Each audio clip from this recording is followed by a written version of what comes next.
To quote the late great Nora Honor, hindi totoo ang hula, Mamay Tomning. At hindi rin totoo ang mga pinabula at pinakulong mga balita. Ito po si Alwin Ignacio, ang diva that you love. Kasama ako ang aking kumaring Ultra Maldita. Hi, this is Alex Brosas. Ito po ang The Kitty Show. Tarayan na talakayan ng Showbiz Edition. Mare, ikaw ang nagsulat nito Isa ka sa mga pasimuno na hiwalay na ang Di Color at Puti ni Catherine Bernardo at Mark Alcala. Tapos, ikaw rin ang nagsulat na hindi mo na totoo yung hiwalayan. Meron ka pang video reel na ibinahagi. Ano ba talaga ang totoo? Hiwalay ba talaga o hindi hiwalay? Conclusively, hindi. Okay. Di ba? It's immaterial if they went through a rough patch.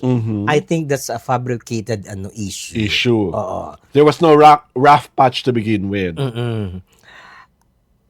Kasi it all came from yung tweet na parang they were saying na, "Hoy, ano ka naman? Parang mag-move on ka na. Mark, chu. And that started it all. Nag-string of comments na, nag-string of reactions na, ganon.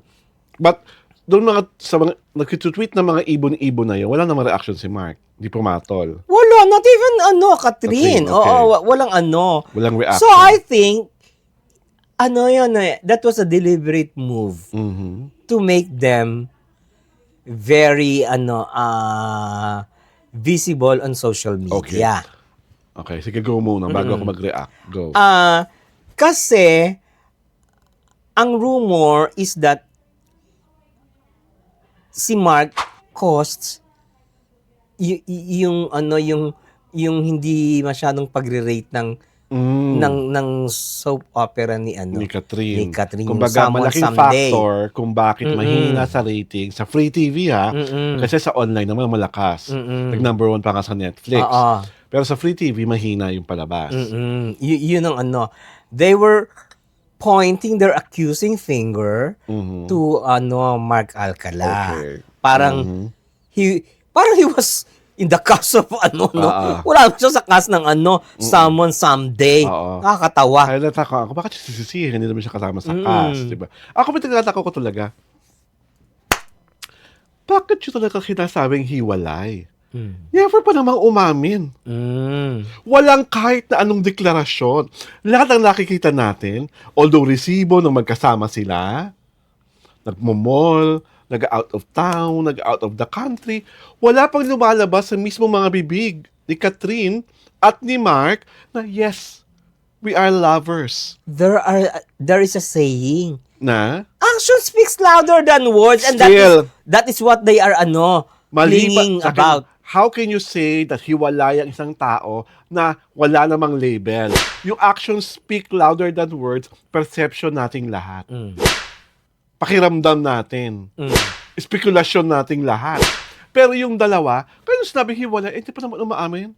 Ano nagkahiwalay? Number 2, I agree with you na ginawa tong fabricated issue na to para paingayin yung palabas. Kasi nga, starlet of intergalactic proportions lang ang kalaban nila. Sino ba yung kalaban? Diba Firewall? Sinong bida?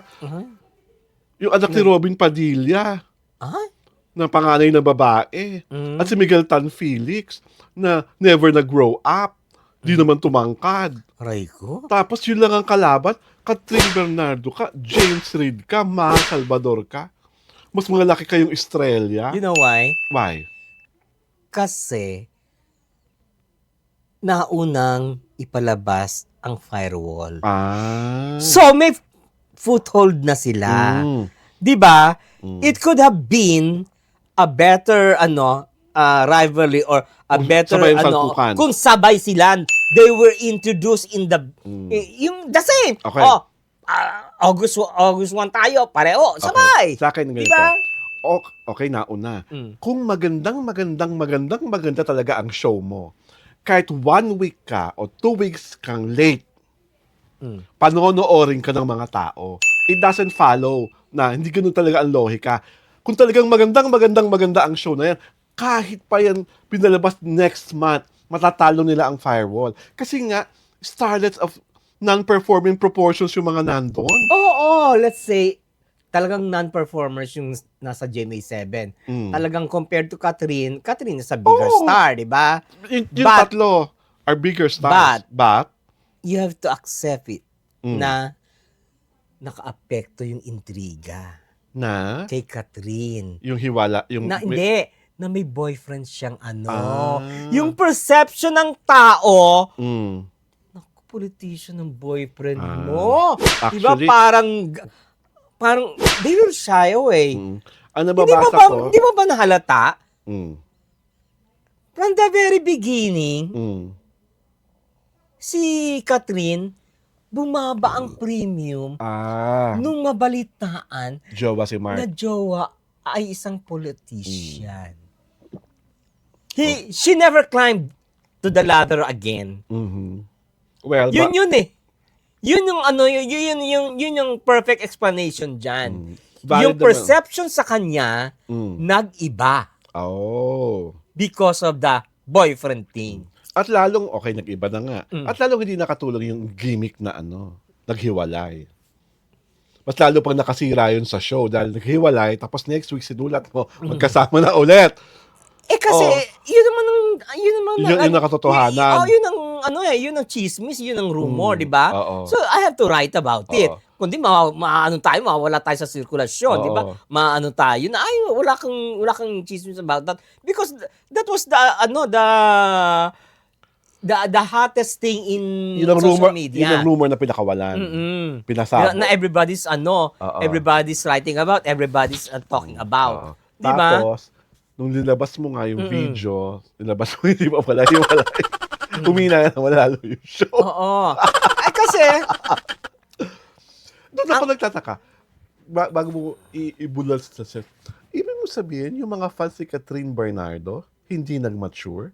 Hindi nila matanggap na may ibang lalaki na si Catherine? At No. naka-apekto talaga to sa karera Hindi niya? yun. Ano yun? Go. Hindi yun. Ano? They didn't like the guy.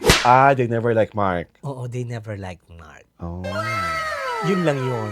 They were happy na nagkaroon si ng bagong boyfriend. Mhm. But, yung bagong boyfriend, yung personality, The history of Mark. hindi nila Diba? Yung gusto. pagiging playboy, Oo. yung pagiging bata pa, traditional politician na. Mm-mm. Parang They feeling don't nila, like. bad influence yung Mark kay Catherine. Mm-mm. So parang, ay teka, hayaan mo na siya dyan.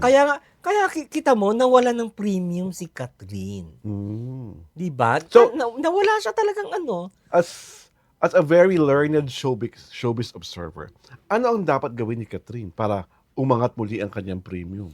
hindi na. Wala na. Talagang down na siya. Plummeting na yung kanyang career. Okay. Kasi kita mo after this, may nababalitaan kang next na gagawin niya. Wala pa. Oh, Wala pang ina-announce. yung mga endorsements niya, may nabalitaan kang Bago. bago. Wala pa akong nararamdaman rin. Oh, so everything is Parang- play it by ear, Parang what you're saying to me is that this project is parang a make or break talaga for her. Kung talagang she's going to be still that phenomenal Siyempre star. kasi ang producers, they will wait for the results of the the series. Bakit mo masusugalan kung Di Alam mo ba? sa nangyayaring to? I feel sad for James Reid. Iba siya, Bakit? ikaw ang nagkwento na depende sa ratings kung gagawa pa siya ulit ng Oo nga, panibagong sabi show. niya. Sinabi niya Diba? sa press O, con. diba? O with these ratings, nalungkot ako for him. Kasi baka mamaya hindi na siya ulit gumawa. Hindi, it could have been dapat the only thing that I can think of para maangat-angat nila yung sarili nila si Mark, si James at si Catherine. They have to reinvent themselves. They have to try something new. Mhm. 'Di ba? Be evil. Mhm. Play yung call girl or yung that is something they can do sa isang pelikula.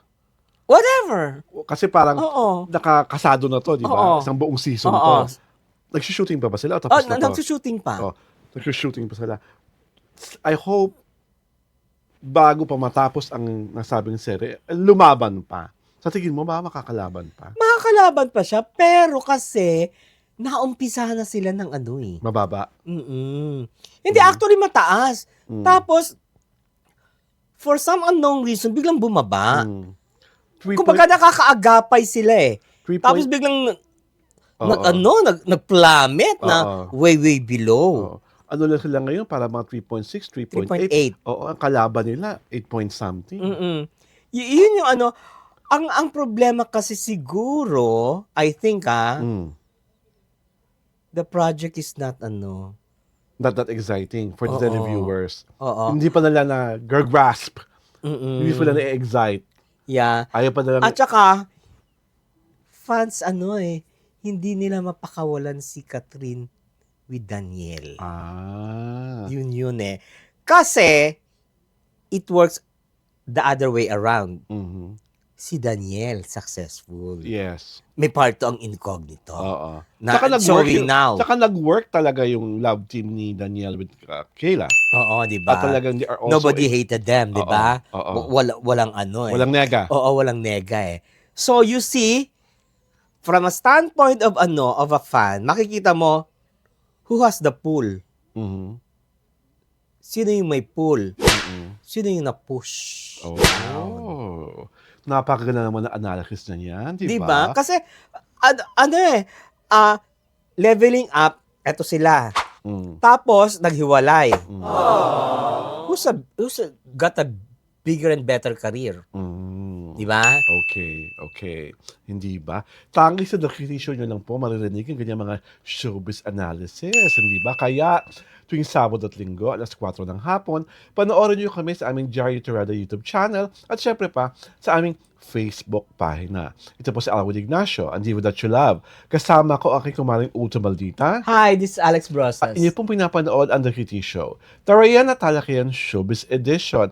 Maraming salamat po sa pagsama sa amin ngayong Sabadong ito.